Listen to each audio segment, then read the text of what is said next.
Welcome to another edition of JBS in Your Backyard. My name is Linda Dunn and I'm the Education Manager at the Center. So today in my backyard, what I'm going to share with you are 3 different edible plants that we're going to go over. Everyone has edible plants in their backyard, and I shouldn't really say plants because most people consider these weeds. And the 3 that we're going to do today are going to be lemon balm, wood sorrel, and chickweed. These are the 3 plants that we're going to look at today in my yard. However, before we go into the details of those, I want to share with you a couple of things that will help you before you go out and look for your own. First off, you're going to need to get yourself a field guide. These are 2 field guides that I have. They're older. One actually is from a different area, but some of the plants are still in there. And the thing to look for too in your field guide are what you like to see. For instance, this field guide compared to this field guide is very different. And I'm going to use our chickweed demonstration today. And that is right here. If you look, we have a picture of chickweed from our Peterson guide, and there are more drawings. And then we have a picture of the chickweed from the Bradford Anger guide, and it's color photos, which is great. Some people like color photos, some people like this. I like both of these guides. First off, with a drawing, you can actually see the little hairs, you can see the petals a little bit more detailed. If you look at the color, this shows the great growing pattern of the flower, but down here maybe it'll be a little bit harder to see. You can't see, like, there's little hairs on the stems that you may need to know about. And so there's the difference between those 2. Not only is the drawings going to be different, so I might prefer the pencil drawing really to identify. However, when we go to these guides and look at information, because with these types of things, information is always very important. If we look at the type of information that we see, you can see that the Bradford book has a ton of information. And I'm going to share with you some new information that I learned about these particular things because it was just an incredible amount of information. However, when we look at the Peterson guide, it gives you a little bit more just what you need. It doesn't give you the additional information, say maybe the medicinal purposes, how to prepare it, where this one does. So really you do need to have a couple different guides to go with you when you're going out looking, just to make sure you get it correct. And I want to emphasize that, is that when you're looking for wild edibles, you really need to make sure that you know what you have. Lots of plants look the same, and there are some poisonous plants, and if they're not poisonous, they're going to make you a little bit sick, just because our bodies aren't used to them. So it's really important that you get some guides that you feel comfortable with. I'm also going to be referring to a couple of words while identifying today, and that is going to be our leaf arrangement. If you look at this side of the page here, we have opposite leaves, alternate leaves, whorled leaves. So we'll be referring to those. And then also we have our leaf shapes, and those over here. This happens to be in the Peterson guide, and I just copied it off and put it on here for you to see. So there are some parts when you're identifying wild edibles that you really have to be aware of. So please make sure that you do that before you go out and look for any edibles. With that being said, we're going to go ahead and we're going to look at our very first wild edible, and we're going to start with the chickweed. It's the first one that I talked about. And chickweed got its name because the white flowers of this particular plant turn into papery thin seeds, and the birds really like those. If we look, we have opposite leaves right here that will also let us know this is chickweed. We have our leaves are ovate, they're oval shaped, they have a point at the top. And these up here are the little tiny white flowers. They have 5 petals, however they do have a little indentation that make it look like 10. It's low growing, or it can be an erect plant depending how high it is. What's really cool about this plant is its medicinal purposes. I learned a new word today about this plant, and it is anti-scorbutic. And what that means is going against scurvy. So this plant was used by people back in the day to help with scurvy. Scurvy was caused by a low vitamin C level. And this plant actually has not just vitamin C, but other vitamins in it as well. It can be enjoyed cooked raw, it can be enjoyed as it's boiled, however you want to do it. You can eat it straight from the ground. However, if you're going to be collecting elsewhere besides your own yard and that, you're going to want to make sure that you clean it off just like you would any other vegetable. So that's chickweed, and we'll take a closer look at this particular plant in just a little bit. All right, the second one that I want to go over is wood sorrel. And this particular one right here, a lot of people have in their yard. I would say probably everybody has this. You've seen it, but you've probably called it clover. It looks very much like clover. However, it is yellow wood sorrel. It's in the Oxalis family, and this is Oxalis stricta. And I want to show a clover leaf really quickly. Here's our clover leaf, and here's a leaf from the wood sorrel. You can see the wood sorrel has heart-shaped leaves, where the clover has round leaves.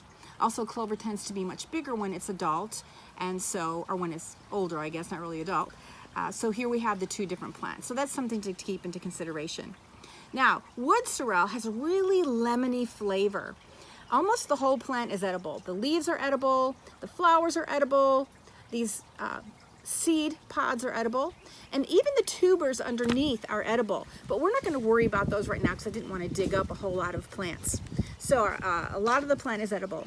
It does have in it what we call oxalic acid, and it comes from the Greek word oxys, which means sour. And so it has obviously a sour taste to it. The seed pods, the leaves, everything have that kind of sour taste. You can take that and throw it into some salads and kind of give it a taste of its own. You don't want to eat just the wood sorrel. One, it's going to make your stomach upset. Oxalic acid is actually used to rinse laundries and to clean off engine parts because it does bind with iron. So it's really great for getting on iron stains. So if you eat too much of it yourself, like handfuls of it, you probably will have issues. However, if you just take pieces of it and put it into your salad, you can go ahead and add a lemony flavor to your salads. It's also rich in vitamin C, so it's probably going to be similar to chickweed as far as being able to hold off scurvy. All right, we're going to move on to probably the plant today that has really, I mean, to me, it's very incredible the amount of medicinal value that this has, and that is lemon balm. This is our lemon balm right here. As you can see, it's a dark, veined leaf. It also has an opposite leaf pattern. It has a toothed edge on it, very deep veins, very dark green. This is probably an easier one to identify because of the smell. Just smelling my fingers, just rubbing the leaf and smelling your fingers, it's very lemony and fresh. It is a member of the mint family, Lamiaceae. If you take a look at the stem, this stem is square. All your mints are going to have square stems, so they're going to be in the mint family, and that is the case with the lemon balm. Lemon balm has been around for over 2,000 years. We have the King of France in the 14th century drank tea to keep himself healthy. It actually has something in it called rosmarinic acid. Rosmarinic acid has properties to it that we all want to have, and that is it's an antioxidant, an antimicrobial, antiviral, and an anti-inflammatory. It can be found in many herbs. We have oregano, sage, marjoram, and rosemary. It got the name rosmarinic because rosemary was the first one that they actually pulled it out individually, but then they found it was in the other ones as well. That's why they say herbs and that are also important for you to eat. So all of those primary things with it are amazing just for health purposes. It helps with insomnia, with digestive issues if you have them. They use it as a calming and a soothing herb as well. You can use it for teas, hot or cold. A little bit later I'll show you. I made one with just regular water, leaves, and some lemon in there. You can break it and put it into small pieces. You can put it into meats. A lot of different flavorings. Now, when it gets warm, the compounds inside the rosmarinic acid will kind of dissipate, so it's always better for this particular one to chop it up and then you can add it to things that are already cooled down a little bit. So that one to me is just an amazing herb. There's a lot of medicinal properties to it. You can actually, as the picture showed, buy a supplement of that particular acid. So, with that being said, we've looked at our chickweed, we've looked at our wood sorrel, and we've looked at our lemon balm. What I want to do now is take you into my yard and show you what it looks like growing in a wild area, just so you can get an idea of that. All right, so follow me. We're going to take a look at the chickweed first. This is one of those weeds, you're just going to find it growing wherever. Some people may cultivate it, I don't know, but if you look hard enough, you're going to find it. So here in the garden, we have our chickweed. You can see this is a little bit older plant, so it's growing fairly long here. So you can see where I was calling it low growing, and then also if it gets to the point where it's able to stand up, we just had rain last night, so it kind of pushed them down. So it can be low growing or standing. Here's your leaves, your little tiny white flowers. They'll probably come out more in the different part of the day. Thin stems, opposite leaves. Your flowers are going to be coming right out of the leaf area there. So this is what you're going to get. This is what eventually we'll get this way. It does start a lot smaller. So this is your chickweed, common chickweed. You can pull it straight from here and eat it, or you can boil it and use it as a green, I guess, if you're looking for some wild greens in your backyard. All right, we're going to take a look at another one. The next one we're going to go to is our wood sorrel. That's a one I think that you'll probably find in many places in your yard.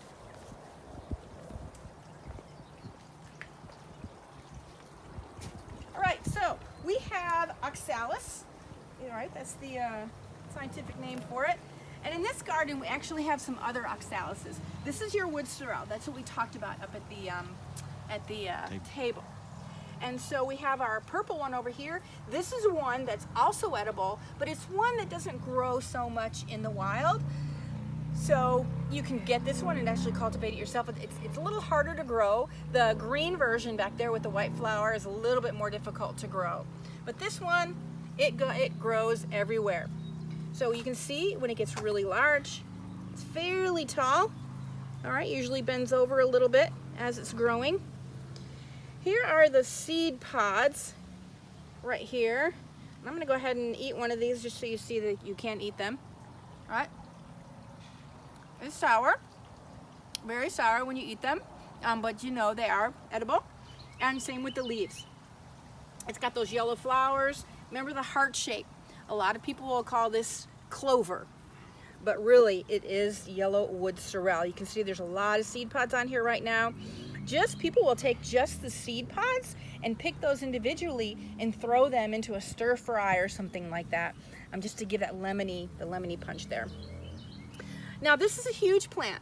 I want to show you this particular plant of maybe what you're going to see if you don't keep a lot of weeds in your yard. So come on right over here. And off to my right, we have right here. This is a small, just growing wood sorrel.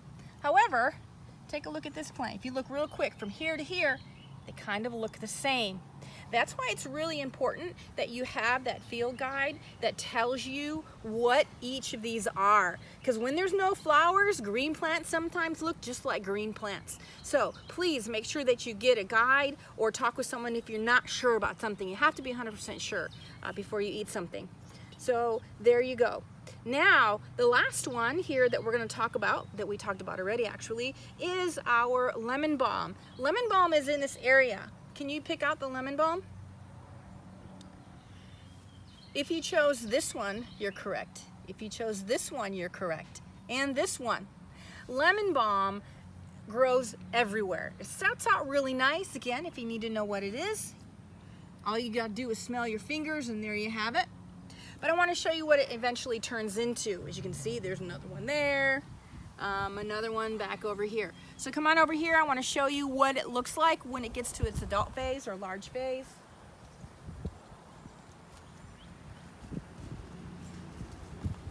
And here you have it. It gets big, very, very big. So if you're not, if it's great if you want that smell, because if you just go like this, oh, it smells awesome. It just kind of wafts in the air. If you like that, that's great. But if you have a garden it's growing in like mine, I'm gonna start pulling that stuff because it's huge. So this is what you're gonna get as it gets older. Well, we're gonna wrap this video up. We're gonna head back over to the patio and take a look at what we've got there. Oh, I want to show you really quick. I just looked over here. Look at, we have another wood sorrel growing right in the middle there, and we have more chickweed right here in the middle. And so this is your smaller version of your chickweed there, younger, and it's just growing within the cracks of our little patio. And there you have some lemon balm right there. So everything just in this little square of all three of those as well. All right, let's head on back up to the patio. So as we walk back, we're going to go ahead and wrap things up. I'm going to show you a little bit of the concoction that I made with the lemon balm.